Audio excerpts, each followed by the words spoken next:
So looking at elliptical orbits, so much focus on circular orbits and the laws of circular motion. How is it that an orbit of the Earth then around the Sun is elliptical? It's not perfectly round, it's stretched out a bit like an ellipse, right? And Johannes Kepler produced some key works regarding astronomy, one of which was entitled Astronomia Nova in 1609. In New Astronomy, which is the English translation of that, he laid out the laws of planetary motion, including the conclusion that planets move among elliptical orbits. His research in geometry and mathematics, coupled with Copernican astronomical tables, made up for his physically poor vision. He worked really hard with his eyes. His work inspired Galileo Galilei and Sir Isaac Newton, who we quoted earlier. So his first law of planetary motion, okay, let's have a look at that quickly. The orbits of the planets are elliptical with the Sun as the focus of each one.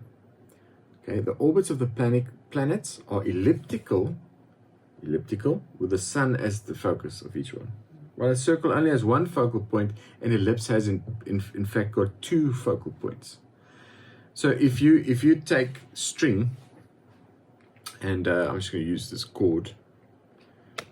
If you take string and you make a circle out of it, tie the ends, and you put two focal points down, and you put a string around those two focal points, and you pull a pencil or a pen around the string and keep the string tight, you'll be able to draw an ellipse physically. So that's something you can think about doing, and I should maybe draw that for you. But basically, you take a piece of wood, put two nails in there, make a circle of string, tie the string together, or not elastic band, but a piece of string that's solid, and then you make a taut and pull that pencil to the edge, and then pull it as far as possible, and the two focal points will allow you to draw an ellipse. So what is then, if the Sun is the one focal point of the elliptical orbit of the Earth, what would be the other focal point? There's not two suns. So Kepler theorized that, in a sense, the cumulative gravitational attraction of everything else in the solar system, which combines to turn circular orbits into ellipses, is the reason. The point of the Earth's orbits closest to the Sun is the perihelion, and furthest from the Sun is aphelion. But there are fluctuations of speed along the pathway of this elliptical orbit too. The planet moves fastest when it's close to the Sun, and this point is called the perigee, and the apogee represents the slowest point. So in addition to the seemingly logical explanations of orbits, you realize that the orbital period for a planet around the Sun increases with the radius of its orbit. So while the Earth takes 365.26 days to orbit the Sun, it takes Saturn 10,751 days because it is 887,900,000 miles from the Sun. Oh my gosh. How to create an elliptical orbit. We've shown you how to do that. Try and draw one. Let's see. Okay. Let's look at how this elliptical orbit would help us to relate to a church or ministry.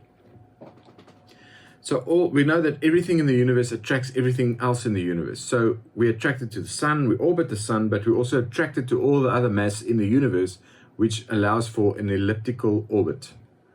So you relate to one person, but you also relate to other people. You're not just circling around one person. You relate to one business, but there's also influences of other business. You go to one church, but there's also the greater church. So you cannot deny the fact that there's an influence of other ministries and other churches and other thoughts on your central thought. And you have to accommodate some of that and agree with some of that, and that's how you network, that's how you start building relationships. So in a church, we'll focus all our activities around Jesus Christ and his teachings.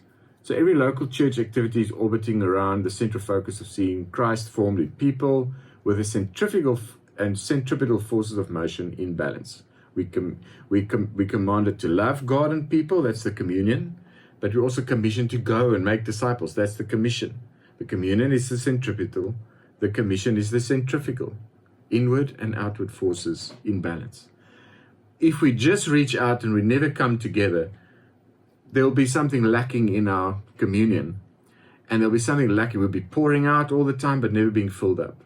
But if you get filled up all the time and you never go out and pour out of your life to someone else, you'll just become saturated, like a Dead Sea that receives water and never releases any. So the gravitational pull of the sun and the planets are as a result of two focal points, as we established. In a spiritual sense, every local church has Jesus in the center, sure, but there's also a greater body of Christ that we should be aware of, that has a gravitational pull on everything a local church does. So Newton's law of universal gravitation comes in again and says every body attracts every other body in the universe. So my dad, Apostle Andre, he was a missionary and an apostle to many nations. He always told us to remember to align ourselves with Christianity. Align ourselves with greater Christianity. And there's the second focal point. Yes, your local church. Yes, your ministry and your vision. But there's a bigger vision of Jesus and his body, the church, his bride, that he's coming for one day. So yes, no matter the level of persecution we often have to deal with while fighting for the true church, we should still remember that we're part of a greater body of believers. The fact remains that we're all part of a larger body of Christ, and we all have a share in the big picture the world sees from the outside. Apostle Paul also emphasized the fact that people preach for different reasons, but Christ is being preached at the end of the day, Philippians 1 verse 15 to 18. Let me just read it for you.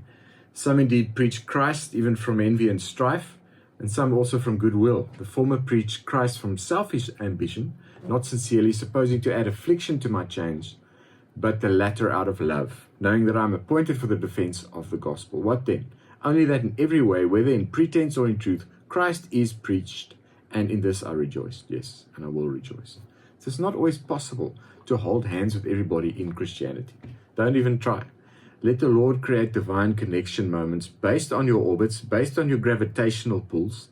Maybe there's some similar centripetal forces that you agree on. Maybe there's a centrifugal mission that you can collaborate on, and that will set new orbits and galaxies in motion. Divine connections is what we're looking for. All right. I'm not going to read through everything in the chapters. I would encourage you to read the book and then ask questions in your tutor sessions as well. I think there's some other applications here that you can look at, elliptical orbits in business and more, and some examples from our historic past in South Africa under elliptical orbits in business. And then I give you a little thought experiment there towards the end, which you can look at and answer sincerely as part of your assignment. And I'll let you read through that yourself and get back to me in our tutor sessions, which I encourage you to connect with on a weekly basis during your term of study in this book. So have fun with it. Think a little bit further.